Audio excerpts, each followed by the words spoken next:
విజయవాడలో మనమంతా కూడా చూసాం.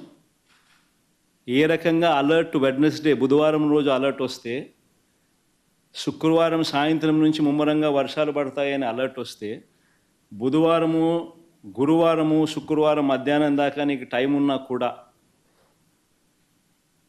చంద్రబాబు నాయుడు గారు అనే వ్యక్తి తాను రివ్యూ తీసుకోకపోవడం వల్ల ఇరిగేషన్ సెక్రటరీ కానీ, రెవెన్యూ సెక్రటరీ కానీ, హోమ్ సెక్రటరీ కానీ వీళ్ళందరి ఆధ్వర్యంలో చీఫ్ సెక్రటరీతో ఒక రివ్యూ తీసుకొని వాళ్ళకు బాధ్యతలు అప్పచెప్పుంటే 60 మంది చనిపోయే ప్రమాదం ఉండేది కాదు అని తెలిసి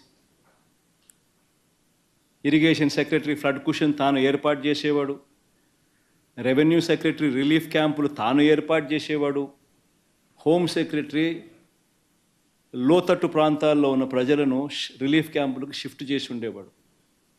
ఇవేవి కూడా చంద్రబాబు నాయుడు చేయకపోవడం వల్ల విజయవాడలో ఏ రకంగా, విజయవాడనే కాదు ఏలేరు కూడా అదే రకంగానే మిస్మేనేజ్మెంట్, మ్యాన్ మేడ్ ఫ్లడ్స్ ఏ రకంగా క్రియేట్ చేసి ఏ రకంగా చంద్రబాబు నాయుడు అన్ని రకాలుగా ఫెయిల్ అయిపోయిన పరిస్థితి కనిపించిన నేపథ్యంలో దాన్ని డైవర్ట్ చేసేందుకు ఈ పెద్ద మనిషి చంద్రబాబు నాయుడు ప్రకాశం బ్యారేజీలో బోట్లంట, ఆ బోట్లతో బ్యారేజీని ధ్వంసం చేయడానికి ప్రయత్నించారంటూ ఇంకొక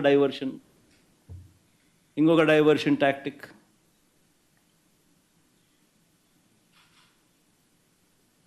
అసలు ఆ బోట్లన్నీ అక్కడ ఎందుకున్నాయి?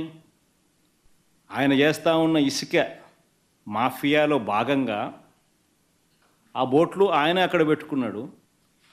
ఈ వాటర్ ఫ్లోకు బోట్లు కొట్టుకొని వచ్చాయి. మరి ఆయన 4 నెలల కాలంలో ఆయన పెట్టుకున్న బోట్లు కొట్టుకొని వచ్చి ఆ బోట్ల వల్ల ప్రకాశం బ్యారేజీ మునిగిపోతుందంట. అది ఇంకొక డైవర్షను. విశాఖపట్నం స్టీల్ ప్లాంట్ అమ్మకం మీద కూడా కొత్త మెడికల్ కాలేజీలో ప్రైవేట్ పరం చేసేయాలన్న స్కాముల ఆలోచన మీద,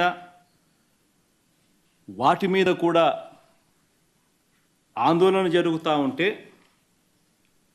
ముగ్గురు సీనియర్ అధికారుల మీద సస్పెన్షన్ వేటు వేస్తూ అది ఇంకొక డైవర్షన్.